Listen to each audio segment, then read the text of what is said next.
Molt bona nit, benvinguts al Hat-Trick. Bona nit, David. Bona nit, Raquel. Molt bé, molt bé. Avui serà el Hat-Trick de les emocions. Benvinguts a aquest Hat-Trick. Ja ho saben, l'Espanyol es va salvar matemàticament, ara sí, després de guanyar per 2-1 a casa davant l'Osasuna. L'equip necessitava veritablement sumar aquests 3 punts de la tranquil·litat i l'afició. Què necessitava l'afició? Doncs acomiadar-se de l'ídol, de Raúl Tamudo. Sí, i ho va poder fer, ho va poder fer i molt bé.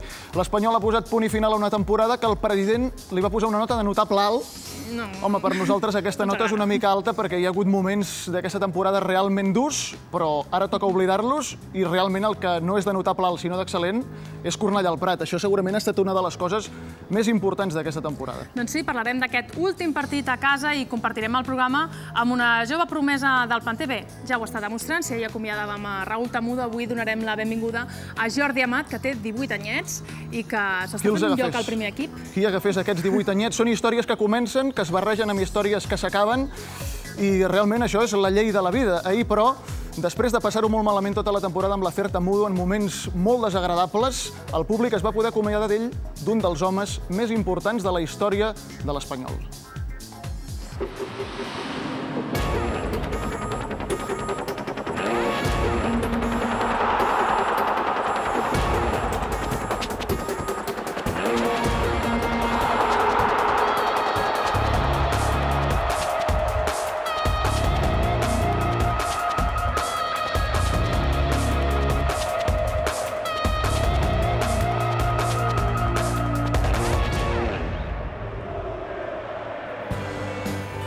Gols i Tamudo per la porta gran i per la porta del Hat-Trick entre Jordi Amat. Bona nit. Molt bona nit. Com estàs? Bé, molt content. Suposo que ahir era una nit especial per tu, que ven jugant els darrers partits, però també perquè era la nit de Tamudo, no? Sí, va ser molt especial i molt emocionant per Tamudo i jo crec que s'ho mereixia.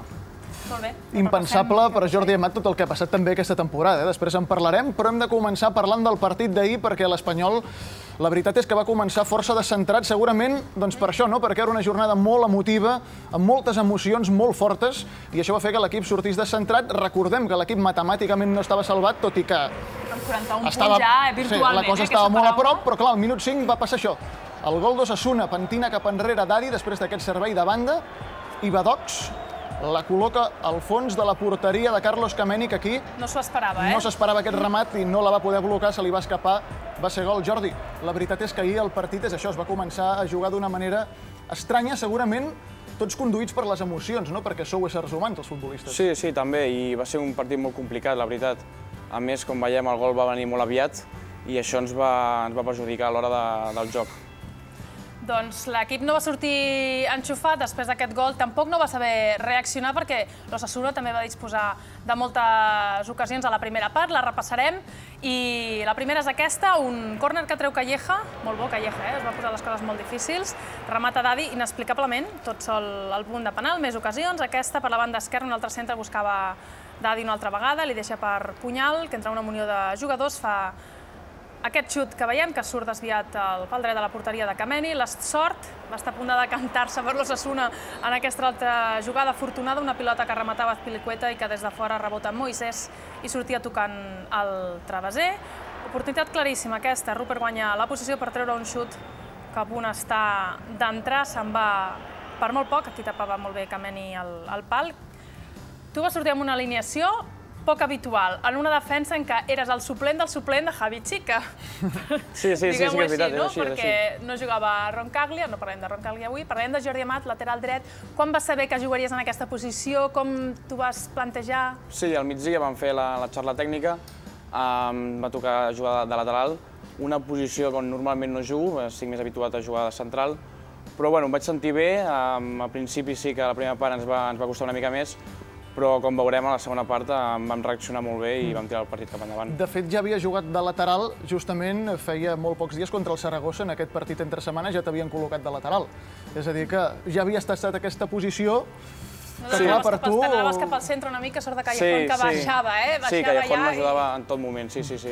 I sí, el partit contra el Saragossa va ser una mica relativament més fàcil, encara que és molt complicat jugar a primera divisió, i davant d'un Osasuna que era joc directe i molt complicat, la veritat. A la primera part l'Espanyol va crear molt poques ocasions de perill, però sí que en va tenir un parell de molt clares, que ara les veurem. en una jornada on, mica en mica, a mesura que anaven passant els minuts, la gent anava escoltant amb la ràdio els resultats dels altres partits, t'anaven preguntant què està fent el Getafe, què està fent el Valladolid. I, evidentment, ja es veia que no perillaria la primera divisió per l'Espanyol, encara que es perdés aquest partit que es va acabar guanyant. Aquesta és la de Joan Verdú, de falta, i ara venen les dues més clares. Després d'aquest rebuig defensiu de l'Espanyol, fixeu-vos on lluita aquesta pilota Osvaldo i des d'on se l'emporta, quina cavalcada per la banda esquerra, amb quina potència se'n va del seu defensor i quan arriba dins de l'àrea la pica per sobre de Roberto, però arriba Cosecho per enviar la pilota a córner. Es mereixia gol, Es mereixia gol aquí Osvaldo en una de les seves clàssiques jugades. Com se l'emporta, amb quina potència, mans al cap d'Osvaldo, perquè fixa't aquí el que fa, i després com la pica magistralment per sobre de Roberto, però hi havia un defensor que la treu. I després, una de les altres clares de l'Espanyol en aquesta primera part va ser el xut d'Ivan Alonso, també des de molt lluny aquí, buscant la potència de la seva cama dreta i que bé també la treu Roberto per enviar la pilota a córner. Aquest any hem anat parlant, ara ja no és important, dels problemes que ha tingut l'Espanyol amb el gol. N'ha fet 29, però jo tinc aquella dada que cada setmana actualitzo i que diu que el 72% dels gols que ha marcat l'Espanyol aquesta temporada han donat punts. Segurament aquí aquesta sequera, per tant, es mira d'una altra manera. Sí, és més important que hi hagi pocs gols i que et donin més punts. I sí que hem vist que ens ha costat marcar gols, però bueno, ara estem salvats matemàticament, que és l'important. Això era bàsic. Sí. A la segona part vau sortir d'una altra manera. El guió va canviar totalment i vau marcar els gols de seguida. Els tornarem a veure perquè també volem gaudir amb els gols de l'Espanyol, que van arribar ben dureta. Res, als 5 minutets d'aquesta segona part, aquest és el primer. Un centre de Verdú, no acaba refusat per la defensa i va Juan Forlín, que va entrar amb tot, fa aquest gol, un xut imparable en el salt, remata. Evident, va ser un gol molt celebrat perquè tornem a posar de seguida l'Espanyol en el partit. Aquí tornem a veure repetit el xut, imparable. La veritat no s'esperava Juan Forlín, no? Fer aquest gol, ho va celebrar molt. No, molt bon gol de Joan Forlín i la veritat que ens va donar moltíssima alegria. Aquí Raúl Temudo suposo que aplaudia i ja veia una mica més a prop la seva sortida. És un remat, el remat de Forlín? Sí. Bé, ara vindrà el gol d'Osvaldo. Aquest és el segon gol. Comentem-ho també, és una jugada, marca Dani Osvaldo, també, que es fabrica tot sol la jugada, amb aquesta celebració típica ja de metralleta. S'endinsa aquí a l'àrea superant la defensa d'Osasuna i amb aquest fort xut creuat envia l'esfèrica al fons de la xarxa i supera Roberto. Què va fer que canviéssiu el xip? Què us va dir Mauricio Pochettino? No, nosaltres anàvem a lluitar, havíem de guanyar com sigui. La salvació eren els 3 punts o l'empat i vam sortir amb moltíssimes ganes. Sí que érem conscients que la primera part ens va costar una mica més, però amb l'afició que tenim aquí a l'Espanyol, doncs tot és possible. Anava a dir abans que el gol de Forlín, ho hem estat parlant abans a la redacció, si aquella rematada tenia algun nom. No sabem si aquest tipus de rematada té algun nom. Semblava que saltava per esmaixar més aviat. Quan hi ha una xilena és una xilena, quan es fa una rabona és una rabona, però això no té cap nom i és una rematada acrobàtica que potser s'hauria de batejar d'alguna manera. Sí, sí. Doncs mentre passava tot això, mentre l'Espanyol marcava els gols de la remuntada, va passar una cosa, i és que va començar a escalfar Raúl Temudo, i clar,